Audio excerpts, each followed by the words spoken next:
ಓಂ ಶಾಂತಿ. ಇಂದಿನ ದಿನಾಂಕ 13/7/21. ಮಧುರ ಮಕ್ಕಳೇ, ಮಕ್ಕಳು ದೊಡ್ಡವರಾದರೆ ನನ್ನ ಸೇವೆ ಮಾಡುವರು ಎಂಬ ಲಾಲಸೆಯೂ ಸಹ ಶಿವತಂದೆಗೆ ಇಲ್ಲ. ಅವರೆಂದು ವೃದ್ಧರಾಗುವುದಿಲ್ಲ. ತಂದೆಯೇ ನಿಷ್ಕಾಮ ಸೇವಾದಾರಿಯಾಗಿದ್ದಾರೆ. ಪ್ರಶ್ನೆ: ಭೋಲಾನಾಥ ಶಿವತಂದೆಯು ನಾವೆಲ್ಲ ಮಕ್ಕಳ ಬಹಳ ದೊಡ್ಡ ಗ್ರಾಹಕನಾಗಿದ್ದಾರೆ ಹೇಗೆ? ಉತ್ತರ: ತಂದೆಯು ಹೇಳುತ್ತಾರೆ, ನಾನು ಇಷ್ಟು ಬೋಲ ಗ್ರಾಹಕನಾಗಿದ್ದೇನೆ. ನಿಮ್ಮ ಎಲ್ಲ ಹಳೆಯ ವಸ್ತುಗಳನ್ನು ಖರೀದಿ ಮಾಡುತ್ತೇನೆ ಮತ್ತು ಅದಕ್ಕೆ ಬದಲಾಗಿ ಎಲ್ಲ ಹೊಸ ಹೊಸ ವಸ್ತುಗಳನ್ನು ಕೊಡುತ್ತೇನೆ. ಬಾಬಾ, ಈ ತನು ಮನ ಧನ ಎಲ್ಲವೂ ತಮ್ಮದಾಗಿದೆ ಎಂದು ನೀವು ಹೇಳುತ್ತೀರಿ. ಅದಕ್ಕೆ ಪ್ರತಿಫಲವಾಗಿ ನಿಮಗೆ ಸುಂದರ ಶರೀರವೂ ಸಿಗುತ್ತದೆ, ಅಪಾರ ಧನವೂ ಪ್ರಾಪ್ತಿಯಾಗುತ್ತದೆ. ಗೀತೆ ಭೋಲಾನಾಥನಿಗಿಂತ ಭಿನ್ನ. ಓಂ ಶಾಂತಿ. ಭಕ್ತಿ ಮಾರ್ಗದಲ್ಲಿ ಈ ಗೀತೆಗಳನ್ನು ಹಾಡುತ್ತಾರೆ. ಯಾವುದೆಲ್ಲ ಗೀತೆಗಳಿವೆಯೋ ಅವೆಲ್ಲವೂ ಭಕ್ತಿ ಮಾರ್ಗದ್ದಾಗಿದೆ. ಅದರ ಅರ್ಥವನ್ನು ತಂದೆಯು ತಿಳಿಸುತ್ತಾರೆ. ಯಾರಿಗೆ ಭೋಲಾನಾಥನೆಂದು ಹೇಳಲಾಗುತ್ತದೆ ಎಂಬುದನ್ನು ಮಕ್ಕಳು ಸಹ ತಿಳಿದುಕೊಳ್ಳುತ್ತೀರಿ. ದೇವತೆಗಳಿಗೆ ಭೋಲಾನಾಥನೆಂದು ಹೇಳುವುದಿಲ್ಲ. ಸುಧಾಮನ ಇಡೀ ಅವಲಕ್ಕಿಗೆ ಬದಲಾಗಿ ಮೆಹಲು ಸಿಕ್ಕಿತೆಂದು ಗಾಯನವಿದೆ. ಅದು ಎಷ್ಟು ಸಮಯಕ್ಕಾಗಿ? 21 ಜನ್ಮಗಳಿಗಾಗಿ. ಈಗ ಮಕ್ಕಳು ತಿಳಿದುಕೊಳ್ಳುತ್ತೀರಿ. ತಂದೆಯು ಬಂದು ಭಾರತವಾಸಿಗಳಿಗೆ ವಜ್ರ ವೈಡೂರ್ಯಗಳ ಮೆಹಲನ್ನು ಕೊಡುತ್ತಾರೆ. ಅಂದ ಮೇಲೆ ಯಾವುದಕ್ಕೆ ಬದಲಾಗಿ ಕೊಡುತ್ತಾರೆ? ಬಾಬಾ, ಈ ತನು ಮನ ಧನವೆಲ್ಲವೂ ನಿಮ್ಮದೇ ಆಗಿದೆ, ತಾವೇ ಕೊಟ್ಟಿರುವುದಾಗಿದೆ ಎಂದು ಮಕ್ಕಳು ಹೇಳುತ್ತಾರೆ. ಮಗುವಾದಾಗಲೂ ಭಗವಂತನು ಕೊಟ್ಟರೆಂದು ಹೇಳುತ್ತಾರೆ. ಹಣವನ್ನು ಭಗವಂತ ಕೊಟ್ಟನೆಂದು ಹೇಳುತ್ತಾರೆ. ಹೇಳುವವರು ಯಾರು? ಆತ್ಮ. ಭಗವಂತ ಅರ್ಥಾತ್ ತಂದೆಯು ಕೊಟ್ಟರು. ತಂದೆಯು ತಿಳಿಸುತ್ತಾರೆ, ನೀವೀಗ ಎಲ್ಲವನ್ನು ಕೊಡಬೇಕಾಗುವುದು. ಅದಕ್ಕೆ ಪ್ರತಿಯಾಗಿ ನಾನು ನಿಮಗೆ ಬಹಳ ಸುಂದರ ಶರೀರವನ್ನು ವರ್ಗಾವಣೆ ಮಾಡುತ್ತೇನೆ, ಅಪಾರ ಧನವನ್ನು ಕೊಡುತ್ತೇನೆ. ಆದರೆ ಯಾರಿಗೆ ಕೊಡುತ್ತಾರೆ? ಅವಶ್ಯವಾಗಿ ಮಕ್ಕಳಿಗೆ ಕೊಡುತ್ತಾರೆ. ಲೌಕಿಕ ತಂದೆಯಿಂದ ಅಲ್ಪ ಕಾಲಕ್ಕಾಗಿ ಧನ ಸಿಗುತ್ತದೆ.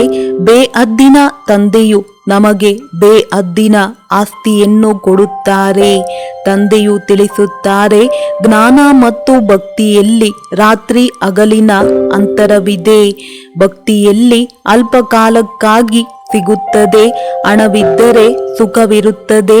ಹಣವಿಲ್ಲದಿದ್ದರೆ ಮನುಷ್ಯರು ಎಷ್ಟೊಂದು ದುಃಖಿಯಾಗುತ್ತಾರೆ. ತಂದೆಯು ನಮಗೆ ಅಪಾರ ಧನವನ್ನು ಕೊಡುತ್ತಾರೆಂದು ಮಕ್ಕಳಿಗೆ ತಿಳಿದಿದೆ. ಆದ್ದರಿಂದ ಖುಷಿಯಾಗುತ್ತದೆ. ಸುಖಧಾಮದಲ್ಲಿ ಸುಖದ ಯಾವುದೇ ಕೊರತೆ ಇರುವುದಿಲ್ಲ. ಪ್ರತಿಯೊಬ್ಬರಿಗೆ ತಮ್ಮ ತಮ್ಮ ರಾಜಧಾನಿ ಇರುತ್ತದೆ. ಅದಕ್ಕೆ ಪವಿತ್ರ ಗೃಹಸ್ಥಾಶ್ರಮವೆಂದು ಹೇಳಲಾಗುತ್ತದೆ. ಅಂದಾಗ ತಂದೆಯು ಎಷ್ಟು ಮುಗ್ಧನಾಗಿದ್ದಾರೆ.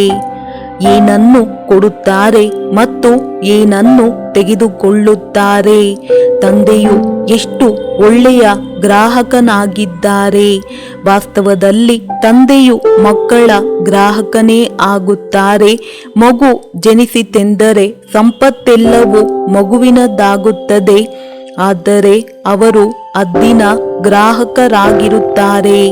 ಇವರು ಬೇಅದ್ದಿನ ಭೋಲಾನಾಥನಾಗಿದ್ದಾರೆ. ಬೇಅದ್ದಿನ ಮಕ್ಕಳ ಗ್ರಾಹಕನಾಗಿದ್ದಾರೆ. ತಂದೆಯು ಹೇಳುತ್ತಾರೆ, ನಾನು ಪರಂಧಾಮದಿಂದ ಬಂದಿದ್ದೇನೆ. ಹಳೆಯದೆಲ್ಲವನ್ನು ನಿಮ್ಮಿಂದ ತೆಗೆದುಕೊಂಡು ಹೊಸ ಪ್ರಪಂಚದಲ್ಲಿ ನಿಮಗೆ ಎಲ್ಲವನ್ನು ಕೊಡುತ್ತೇನೆ. ಆದ್ದರಿಂದ ತಂದೆಗೆ ದಾತನೆಂದು ಹೇಳಲಾಗುತ್ತದೆ. ಇವರಂತಹ ದಾತನು ಮತ್ಯಾರೂ ಇಲ್ಲ. ನಿಷ್ಕಾಮ ಸೇವೆ ಮಾಡುತ್ತಾರೆ. ತಂದೆಯು ಹೇಳುತ್ತಾರೆ, ನಾನು ನಿಷ್ಕಾಮಿಯಾಗಿದ್ದೇನೆ, ನನಗೆ ಯಾವುದೇ ಲಾಲಸೆ ಇಲ್ಲ.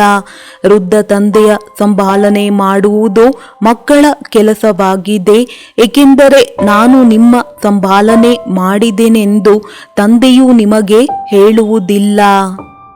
ತಂದೆಯು ವೃದ್ಧನಾದಾಗ ಮಕ್ಕಳು ಅವರನ್ನು ಸಂಭಾಲನೆ ಮಾಡುವುದು ಕಾಯ್ದೆ ಇರುತ್ತದೆ. ಆದರೆ ಈ ತಂದೆಯಂತೂ ಎಂದು ವೃದ್ಧನಾಗುವುದಿಲ್ಲ, ಸದಾ ಯುವಕನಾಗಿರುತ್ತಾನೆ. ಆತ್ಮವೆಂದು ವೃದ್ಧಾಪ್ಯವನ್ನು ಹೊಂದುವುದಿಲ್ಲ. ಇದನ್ನಂತೂ ತಿಳಿದುಕೊಂಡಿದ್ದೀರಿ. ಲೌಕಿಕ ತಂದೆಯು ಮಕ್ಕಳಲ್ಲಿ ಭರವಸೆಯನ್ನು ಇಡುತ್ತಾರೆ. ನಾನು ವೃದ್ಧನಾದಾಗ ಮಕ್ಕಳು ನನ್ನ ಸೇವೆ ಮಾಡುವರು ಎಂದು. ಬಲೆ ಎಲ್ಲವನ್ನು ಮಕ್ಕಳಿಗೆ ಕೊಡುತ್ತಾರೆ, ಆದರೂ ಸಹ ಸೇವೆಯಂತೂ ಇರುತ್ತದೆ. ಈ ಶಿವ ತಂದೆಯು ಹೇಳುತ್ತಾರೆ, ನಾನು ಅಭೋಕ್ತನಾಗಿದ್ದೇನೆ, ನಾನೆಂದು ಏನನ್ನು ಸ್ವೀಕರಿಸುವುದಿಲ್ಲ. ಕೇವಲ ಮಕ್ಕಳಿಗೆ ಜ್ಞಾನವನ್ನು ಕೊಡುವುದಕ್ಕಾಗಿಯೇ ನಾನು ಬರುತ್ತೇನೆ. ಪರಮಾತ್ಮನು ಆತ್ಮರಿಗೆ ತಿಳಿಸುತ್ತಾರೆ, ಆತ್ಮವೇ ಕೇಳುತ್ತದೆ, ಪ್ರತಿಯೊಂದು ಮಾತನ್ನು ಆತ್ಮವೇ ಮಾತನಾಡುತ್ತದೆ. ಆತ್ಮವೇ ಸಂಸ್ಕಾರವನ್ನು ತೆಗೆದುಕೊಂಡು ಹೋಗುತ್ತದೆ, ಅದರ ಆಧಾರದ ಮೇಲೆ ಶರೀರವು ಸಿಗುತ್ತದೆ. ಇಲ್ಲಿ ಮನುಷ್ಯರದು ಅನೇಕ ಮತಗಳಿವೆ. ಆತ್ಮವೇ ಪರಮಾತ್ಮ, ಅದಕ್ಕೆ ಯಾವುದೇ ಲೇಪಚೇಪ ಅಂಟುವುದಿಲ್ಲವೆಂದು ಕೆಲವರು ಹೇಳುತ್ತಾರೆ.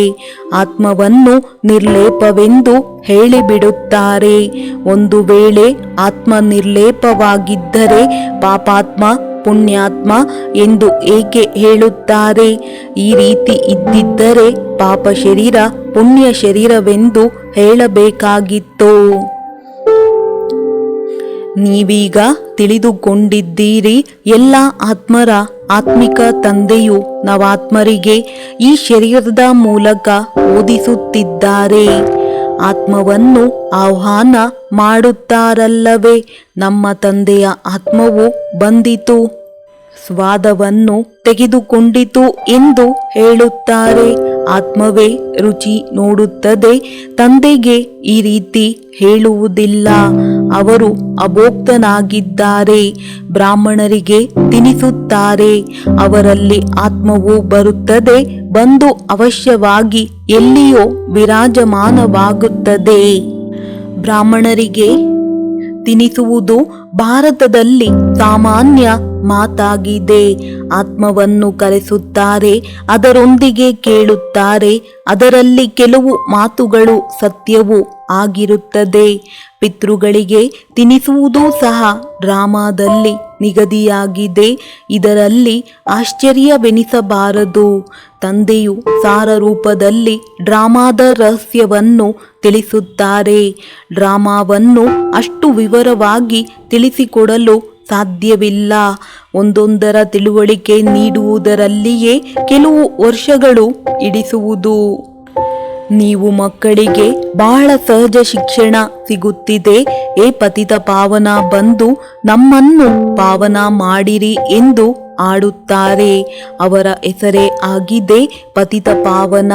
ಬ್ರಹ್ಮ ವಿಷ್ಣು ಶಂಕರನಿಗೆ ಪತಿತ ಪಾವನನೆಂದು ಹೇಳುವುದಿಲ್ಲ. ತಂದೆಗೆ ಪತಿತ ಪಾವನ ಮುಕ್ತಿದಾತನೆಂದು ಹೇಳುತ್ತಾರೆ. ದುಃಖಹರ್ತ ಸುಖಕರ್ತನೆಂದು ಹೇಳಲಾಗುತ್ತದೆ. ಅವರು ನಿರಾಕಾರನಾಗಿದ್ದಾರೆ. ಶಿವನ ಮಂದಿರದಲ್ಲಿ ಹೋಗಿ ನೋಡಿ, ಅಲ್ಲಿ ಲಿಂಗವನ್ನು ಇಟ್ಟಿರುತ್ತಾರೆ. ಅವಶ್ಯವಾಗಿ ಚೈತನ್ಯದಲ್ಲಿ ಇದ್ದರು, ಆದ್ದರಿಂದಲೇ ಪೂಜೆ ಮಾಡುತ್ತಾರಲ್ಲವೇ. ಈ ದೇವತೆಗಳು ಸಹ ಯಾವುದೋ ಸಮಯದಲ್ಲಿ ಚೈತನ್ಯದಲ್ಲಿದ್ದರು, ಆದ್ದರಿಂದಲೇ ಅವರಿಗೆ ಮಹಿಮೆ ಇದೆ. ನೆಹರು ಚೈತನ್ಯದಲ್ಲಿದ್ದರು, ಆದ್ದರಿಂದಲೇ ಅವರ ಭಾವಚಿತ್ರವನ್ನು ತೆಗೆದು ಮಹಿಮೆ ಮಾಡುತ್ತಾರೆ. ಯಾರಾದರೂ ಒಳ್ಳೆಯ ಕಾರ್ಯ ಮಾಡಿ ಹೋಗುತ್ತಾರೆಂದರೆ ಅವರ ಜಡಚಿತ್ರವನ್ನಿಟ್ಟು ಮಹಿಮೆ ಮಾಡುತ್ತಾರೆ. ಪವಿತ್ರರಿಗೆ ಪೂಜೆ ಮಾಡುತ್ತಾರೆ, ಯಾವುದೇ ಮನುಷ್ಯರ ಪೂಜೆ ಮಾಡುವುದಿಲ್ಲ. ವಿಕಾರದಿಂದ ಜನ್ಮ ಪಡೆಯುವವರ ಪೂಜೆಯಾಗಲು ಸಾಧ್ಯವಿಲ್ಲ. ಯಾರು ಸದಾ ಪವಿತ್ರರಾಗಿರುತ್ತಾರೆಯೋ ಅಂತಹ ದೇವತೆಗಳ ಪೂಜೆ ನಡೆಯುತ್ತದೆ. ನೀವು ತಿಳಿದುಕೊಂಡಿದ್ದೀರಿ, ತಂದೆಯು ಬಂದಿದ್ದರು, ಈಗ ಪುನಃ ಸಂಗಮದಲ್ಲಿ ಸ್ವರ್ಗದ ಸ್ಥಾಪನೆ ಮಾಡಲು ಬಂದಿದ್ದಾರೆ. ನಂತರ ದ್ವಾಪರದಿಂದ ರಾವಣ ರಾಜ್ಯವು ಆರಂಭವಾಗುವುದು. ರಾವಣ ರಾಜ್ಯವು ಆರಂಭವಾದಾಗ ಶಿವನ ಮಂದಿರಗಳನ್ನು ಕಟ್ಟಿಸುತ್ತಾರೆ. ಈಗಂತೂ ಚೈತನ್ಯದಲ್ಲಿ ಶಿವನ ಜ್ಞಾನವನ್ನು ತಿಳಿಸುತ್ತಿದ್ದಾರೆ. ಅವರು ಸತ್ಯ ಚೈತನ್ಯನಾಗಿದ್ದಾರೆ. ಅವರ ಮಹಿಮೆಯನ್ನೇ ಆಡುತ್ತಾರೆ. ನಿರಾಕಾರನಿಗೆ ಶರೀರವಂತೂ ಬೇಕಲ್ಲವೇ? ತಂದೆಯು ಬಂದು ವಿಶ್ವವನ್ನು ಸ್ವರ್ಗವನ್ನಾಗಿ ಮಾಡುತ್ತಾರೆ. ಆ ಸ್ವರ್ಗದಲ್ಲಿ ರಾಜ್ಯ ಮಾಡುವುದಕ್ಕಾಗಿ ನೀವು ಪುರುಷಾರ್ಥ ಮಾಡುತ್ತಿದ್ದೀರಿ, ಸ್ವರ್ಗವಾಸಿಗಳಾಗುತ್ತಿದ್ದೀರಿ. ನಿರಾಕಾರ ಪರಂಪಿತ ಪರಮಾತ್ಮನು ಜ್ಞಾನಸಾಗರನಾಗಿದ್ದಾರೆ. ಆದರೆ ಅವರು ತಿಳಿಸುವುದು ಹೇಗೆ? ಆದ್ದರಿಂದ ಹೇಳುತ್ತಾರೆ, ನಾನು ಈ ಶರೀರದಲ್ಲಿ ಬಂದಿದ್ದೇನೆ, ನನ್ನದು ಡ್ರಾಮಾದಲ್ಲಿ ಈ ಪಾತ್ರವಿದೆ, ನಾನು ಪ್ರಕೃತಿಯ ಆಧಾರ ತೆಗೆದುಕೊಳ್ಳುತ್ತೇನೆ. ಯಾರು ಮೊಟ್ಟ ಮೊದಲಿಗರು ಆಗಿದ್ದಾರೆಯೋ ಅವರದೇ ಬಹಳ ಜನ್ಮಗಳ ಅಂತಿಮದಲ್ಲಿ ನಾನು ಬಂದು ಪ್ರವೇಶ ಮಾಡುತ್ತೇನೆ ಮತ್ತು ಇವರಿಗೆ ಬ್ರಹ್ಮ ಎಂದು ಹೆಸರನ್ನಿಡುತ್ತೇನೆ. ಮೊದಲು ಎಲ್ಲರೂ ಬಟ್ಟಿಯಲ್ಲಿದ್ದಾಗ ಅನೇಕರಿಗೆ ಹೆಸರುಗಳನ್ನು ಇಡಲಾಗಿತ್ತು, ಆದರೆ ಅನೇಕರು ಬಿಟ್ಟು ಹೋದರು. ಆದ್ದರಿಂದ ಹೆಸರನ್ನು ಇಡುವುದರಿಂದ ಏನು ಲಾಭ? ನೀವು ಆ ಹೆಸರುಗಳನ್ನು ನೋಡಿದರೆ ಆಶ್ಚರ್ಯಚಕಿತರಾಗುವಿರಿ. ಒಂದೇ ಸಲ ಒಟ್ಟಿಗೆ ಎಷ್ಟೊಂದು ರಮಣೀಕ ಹೆಸರುಗಳನ್ನು ಸಂದೇಶಿಯು ತಂದರು. ಆ ಪಟ್ಟಿಯನ್ನು ನಿಮ್ಮ ಬಳಿ ಅವಶ್ಯವಾಗಿ ಇಟ್ಟುಕೊಳ್ಳಬೇಕು. ಸನ್ಯಾಸಿಗಳು ಸಹ ಸನ್ಯಾಸ ಮಾಡಿದರೆ ಅವರಿಗೂ ಹೆಸರು ಬದಲಾಗುತ್ತದೆ. ಗೃಹಸ್ಥವನ್ನು ಬಿಟ್ಟು ಬಿಡುತ್ತಾರೆ, ಆದರೆ ನೀವಂತೂ ಬಿಡುವುದಿಲ್ಲ. ನೀವು ಬಂದು ಬ್ರಹ್ಮರವರ ಮಕ್ಕಳಾಗುತ್ತೀರಿ. ಶಿವನ ಸಂತಾನರಂತೂ ಆಗಿಯೇ ಇದ್ದೀರಿ. ನೀವು ಬಾಪ್ತಾದ ಎಂದು ಹೇಳುತ್ತೀರಿ. ಸನ್ಯಾಸಿಗಳಿಗೆ ಈ ರೀತಿ ಇರುವುದಿಲ್ಲ. ಬಲೆ ಹೆಸರು ಬದಲಾಗುತ್ತದೆ, ಆದರೆ ಬಾಪ್ತಾದ ಎಂಬ ಹೆಸರನ್ನಿಡುವುದಿಲ್ಲ. ಅವರಿಗೆ ಕೇವಲ ಗುರುವೆಂದು ಹೇಳುತ್ತಾರೆ. ಹಠಯೋಗಿ ಹದ್ದಿನ ಸನ್ಯಾಸಿಗಳು ಮತ್ತು ರಾಜಯೋಗಿ ಬೇಹದ್ದಿನ ಸನ್ಯಾಸಿಗಳಲ್ಲಿ ರಾತ್ರಿ ಹಗಲಿನ ಅಂತರವಿದೆ. ಜ್ಞಾನ ಭಕ್ತಿ ವೈರಾಗ್ಯ ಎಂದು ಗಾಯನವಿದೆ. ಅವರಿಗೆ ವೈರಾಗ್ಯವೂ ಇರುತ್ತದೆ, ಆದರೆ ಅದು ಕೇವಲ ಮನೆಮಠದಿಂದ ವೈರಾಗ್ಯ. ನಿಮಗೆ ಇಡೀ ಪ್ರಪಂಚದಿಂದ ವೈರಾಗ್ಯವಿದೆ. ಸೃಷ್ಟಿಯು ಬದಲಾಗುತ್ತದೆ ಎಂಬುದು ಅವರಿಗೆ ಗೊತ್ತೇ ಇಲ್ಲ. ನಿಮ್ಮದು ಬೇಹದ್ದಿನ ವೈರಾಗ್ಯವಾಗಿದೆ. ಈ ಸೃಷ್ಟಿಯೇ ಸಮಾಪ್ತಿಯಾಗಲಿದೆ. ನಿಮಗಾಗಿ ಈಗ ಹೊಸ ಪ್ರಪಂಚವು ಸ್ಥಾಪನೆಯಾಗುತ್ತಿದೆ. ಅಲ್ಲಿಗೆ ಹೋಗಬೇಕಾಗಿದೆ, ಆದರೆ ಪಾವನರಾಗದೆ ಅಲ್ಲಿಗೆ ಹೋಗಲು ಸಾಧ್ಯವಿಲ್ಲ. ಇದು ಮನಸ್ಸಿಗೂ ನಾಟುತ್ತದೆ. ಅವಶ್ಯವಾಗಿ ಹೊಸ ಪ್ರಪಂಚದಲ್ಲಿ ದೇವಿ ದೇವತೆಗಳ ರಾಜ್ಯವಿತ್ತು. ಯಾವುದನ್ನು ಈಗ ತಂದೆಯು ಸ್ಥಾಪನೆ ಮಾಡುತ್ತಾರೆ. ನೀವು ತಿಳಿದುಕೊಂಡಿದ್ದೀರಿ, ಶಿವ ತಂದೆಯನ್ನು ನೆನಪು ಮಾಡುವುದರಿಂದ ನಾವು ಪುಣ್ಯಾತ್ಮರಾಗಿ ಬಿಡುತ್ತೇವೆ. ಇದು ಬಹಳ ಸಹಜವಾಗಿದೆ, ಆದರೆ ನೆನಪು ಮರೆತು ಹೋಗುತ್ತದೆ. ಭಕ್ತಿ ಮಾರ್ಗದ ರೀತಿ ನೀತಿಗಳೇ ಬೇರೆಯಾಗಿದೆ. ಇದರಿಂದ ಯಾರೂ ಹಿಂತಿರುಗಿ ತಮ್ಮ ಮನೆಗೆ ಹೋಗಲು ಸಾಧ್ಯವಿಲ್ಲ. ಪುನರ್ಜನ್ಮವನ್ನು ಎಲ್ಲರೂ ಅವಶ್ಯವಾಗಿ ತೆಗೆದುಕೊಳ್ಳಲೇಬೇಕಾಗಿದೆ.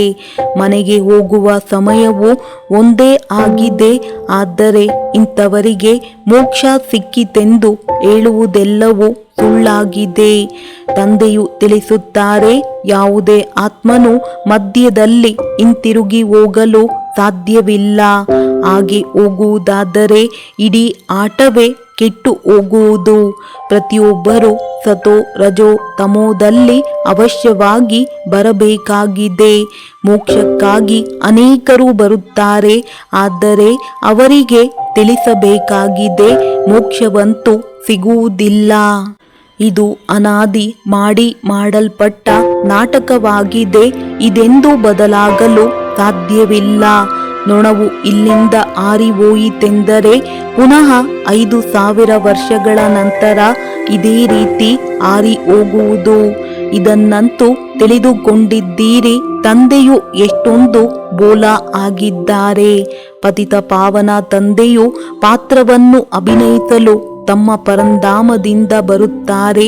ಈ ನಾಟಕವು ಹೇಗೆ ಮಾಡಲ್ಪಟ್ಟಿದೆ, ಇದರಲ್ಲಿ ಯಾರು ಯಾರು ಮುಖ್ಯವಾಗಿದ್ದಾರೆ ಎಂಬುದನ್ನು ಅವರು ತಿಳಿಸುತ್ತಾರೆ. ಹೇಗೆ ಈ ಪ್ರಪಂಚದಲ್ಲಿ ಎಲ್ಲರಿಗಿಂತ ಸಾಹುಕಾರರು ಯಾರು ಎಂದು ಕೇಳುತ್ತಾರಲ್ಲವೇ, ಅವರಲ್ಲಿ ನಂಬರ್ ವಾರ್ ಹೆಸರುಗಳನ್ನು ತೆಗೆಯುತ್ತಾರೆ. ಆದರೆ ಎಲ್ಲರಿಗಿಂತ ಸಾಹುಕಾರರು ಯಾರೆಂಬುದನ್ನು ನೀವು ತಿಳಿದುಕೊಂಡಿದ್ದೀರಿ. ಮನುಷ್ಯರು ಅಮೆರಿಕ ಸಾಹುಕಾರ ದೇಶವೆಂದು ಹೇಳುತ್ತಾರೆ, ಆದರೆ ನಿಮಗೆ ತಿಳಿದಿದೆ, ಸ್ವರ್ಗದಲ್ಲಿ ಎಲ್ಲರಿಗಿಂತ ಸಾಹುಕಾರರು ಈ ಲಕ್ಷ್ಮೀ ನಾರಾಯಣರೇ ಆಗುತ್ತಾರೆ. ನೀವು ಎಲ್ಲರಿಗಿಂತ ದೊಡ್ಡ ಸಾಹುಕಾರರಾಗಲು ಭವಿಷ್ಯಕ್ಕಾಗಿ ಪುರುಷಾರ್ಥ ಮಾಡುತ್ತೀರಿ. ಇದು ಸ್ಪರ್ಧೆಯಾಗಿದೆ. ಈ ಲಕ್ಷ್ಮೀ ನಾರಾಯಣರಂತಹ ಸಾಹುಕಾರರು ಯಾರಾದರೂ ಇದ್ದಾರೆಯೇ? ಅಲ್ಲ, ಅವಲ್ದಿನ್ನನ ಕಥೆಯನ್ನು ಬರೆಯುತ್ತಾರೆ. ಉಜ್ಜಿದರೆ ಸಾಕು, ಕುಬೇರನ ಖಜಾನೆಯು ಹೊರಬಂದಿತೆಂದು ಅನೇಕ ಪ್ರಕಾರದ ನಾಟಕಗಳನ್ನು ರಚಿಸುತ್ತಾರೆ. ಈಗ ನಿಮ್ಮ ಬುದ್ಧಿಯಲ್ಲಿದೆ, ಈ ಶರೀರವನ್ನು ಬಿಟ್ಟು ಸ್ವರ್ಗದಲ್ಲಿ ಹೋಗುತ್ತೇವೆ, ನಮಗೆ ಕುಬೇರನ ಖಜಾನೆಯೂ ಸಿಗುವುದು. ತಂದೆಯು ಹೇಳುತ್ತಾರೆ, ನನ್ನನ್ನು ನೆನಪು ಮಾಡಿದರೆ ಮಾಯೆಯು ಓಡಿ ಹೋಗುವುದು. ತಂದೆಯನ್ನು ನೆನಪು ಮಾಡದೇ ಇದ್ದರೆ ಮಾಯೆಯು ತೊಂದರೆ ಕೊಡುತ್ತದೆ. ಬಾಬಾ ನಮಗೆ ಮಾಯೆಯ ಬಿರುಗಾಳಿಗಳು ಬಹಳ ಬರುತ್ತವೆ ಎಂದು ಹೇಳುತ್ತಾರೆ. ತಂದೆಯು ತಿಳಿಸುತ್ತಾರೆ, ಮಕ್ಕಳೇ, ಬಹಳ ಪ್ರೀತಿಯಿಂದ ತಂದೆಯನ್ನು ನೆನಪು ಮಾಡಿರಿ, ಆಗ ಬಿರುಗಾಳಿಗಳು ಶಾಂತವಾಗುವುದು. ಬಾಕಿ ನಾಟಕ ಇತ್ಯಾದಿಗಳನ್ನು ಕುಳಿತು ರಚಿಸಿದ್ದಾರೆ, ಇರುವುದೇನೂ ಇಲ್ಲ. ತಂದೆಯು ಎಷ್ಟು ಸಹಜವಾಗಿ ತಿಳಿಸುತ್ತಾರೆ, ಕೇವಲ ತಂದೆಯನ್ನು ನೆನಪು ಮಾಡಿದರೆ ನಿಮ್ಮಲ್ಲಿರುವ ತುಕ್ಕು ಬಿಟ್ಟು ಹೋಗುವುದು, ಮತ್ತೇನು ಕಷ್ಟ ಕೊಡುವುದಿಲ್ಲ. ಆತ್ಮವು ಯಾವುದು ಪವಿತ್ರ ಸತ್ಯ ಚಿನ್ನವಾಗಿತ್ತೋ ಅದು ಈಗ ಅಸತ್ಯವಾಗಿ ಬಿಟ್ಟಿದೆ. ಮತ್ತೆ ಈ ಯೋಗಾಗ್ನಿಯಿಂದಲೇ ಸತ್ಯವಾಗುವುದು. ಬೆಂಕಿಯಲ್ಲಿ ಹಾಕದ ವಿನಃ ಚಿನ್ನವು ಪವಿತ್ರವಾಗಲು ಸಾಧ್ಯವಿಲ್ಲ. ಇದಕ್ಕೂ ಯೋಗಾಗ್ನಿ ಎಂದು ಹೇಳಲಾಗುತ್ತದೆ. ನೆನಪಿನ ಮಾತಾಗಿದೆ. ಆ ಮನುಷ್ಯರಂತೂ ಅನೇಕ ಪ್ರಕಾರದ ಹಠಯೋಗಗಳನ್ನು ಕಲಿಸುತ್ತಾರೆ. ನಿಮಗಂತೂ ತಂದೆಯು ತಿಳಿಸುತ್ತಾರೆ, ಹೇಳುತ್ತಾ ಕುಳಿತುಕೊಳ್ಳುತ್ತಾ ನೆನಪು ಮಾಡಿರಿ. ಆಸನ ಇತ್ಯಾದಿಗಳನ್ನು ನೀವು ಎಲ್ಲಿಯವರೆಗೆ ಮಾಡಲು ಸಾಧ್ಯ? ಇಲ್ಲಂತೂ ನಡೆಯುತ್ತಾ, ತಿರುಗಾಡುತ್ತಾ, ಕೆಲಸ ಕಾರ್ಯಗಳನ್ನು ಮಾಡುತ್ತಾ ನೆನಪಿನಲ್ಲಿ ಇರಬೇಕಾಗಿದೆ. ಬಲೆ ಕಾಯಿಲೆ ಇದ್ದಾಗಲೂ ಸಹ ಮಲಗಿಕೊಂಡೇ ತಂದೆಯನ್ನು ನೆನಪು ಮಾಡಬಹುದು. ಶಿವ ತಂದೆಯನ್ನು ನೆನಪು ಮಾಡಿರಿ ಮತ್ತು ಚಕ್ರವನ್ನು ತಿರುಗಿಸಿರಿ ಸಾಕು. ಇದಕ್ಕೆ ಅವರು ಗಂಗಾ ನದಿಯ ತೀರದಲ್ಲಿರಲಿ, ಅಮೃತವು ಬಾಯಲ್ಲಿರಲಿ, ಆಗ ಪ್ರಾಣವು ಶರೀರವನ್ನು ಬಿಟ್ಟು ಹೋಗಲಿ ಎಂದು ಬರೆದಿದ್ದಾರೆ.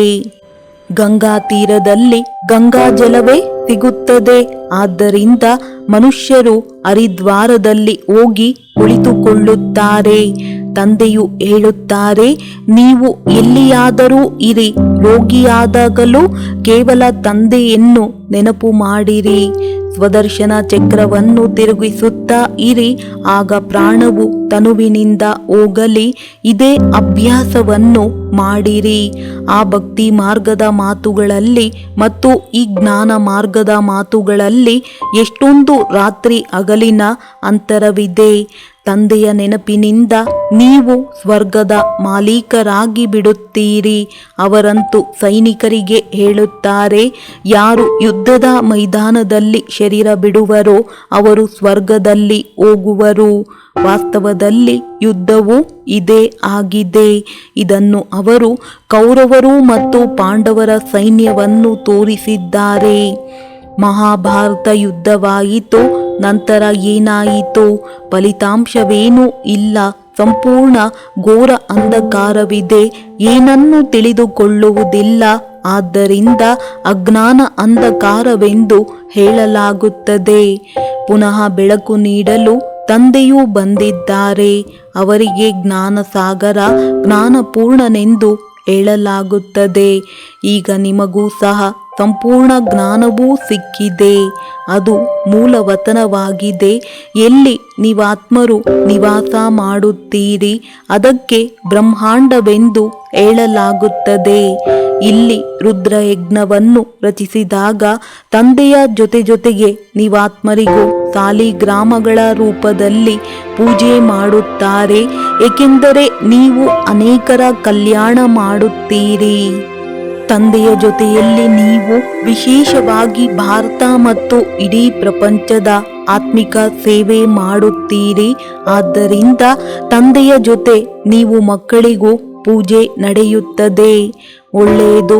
ಮಧುರಾತಿ ಮಧುರ ಅಗಲಿ ಹೋಗಿ ಮರಳಿ ಸಿಕ್ಕಿರುವ ಮಕ್ಕಳ ಪ್ರತಿ ಮಾತಾ ಪಿತಾ ಬಾಪ್ ದಾದಾರವರ ನೆನಪು, ಪ್ರೀತಿ ಹಾಗೂ ಸುಪ್ರಭಾತ. ಆತ್ಮಿಕ ಮಕ್ಕಳಿಗೆ ಆತ್ಮಿಕ ತಂದೆಯ ನಮಸ್ತೆ. ಧಾರಣೆಗಾಗಿ ಮುಖ್ಯ ಸಾರ.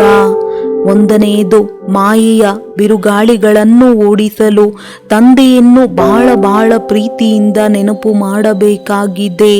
ಯೋಗಾಗ್ನಿಯಿಂದ ಆತ್ಮವನ್ನು ಸತ್ಯವಾದ ಚಿನ್ನವನ್ನಾಗಿ ಮಾಡಿಕೊಳ್ಳಬೇಕಾಗಿದೆ. 2ನೇದು, ಬೇಹದ್ದಿನ ವೈರಾಗಿಗಳಾಗಿ ಈ ಹಳೆಯ ಪ್ರಪಂಚವನ್ನು ಮರೆಯಬೇಕಾಗಿದೆ.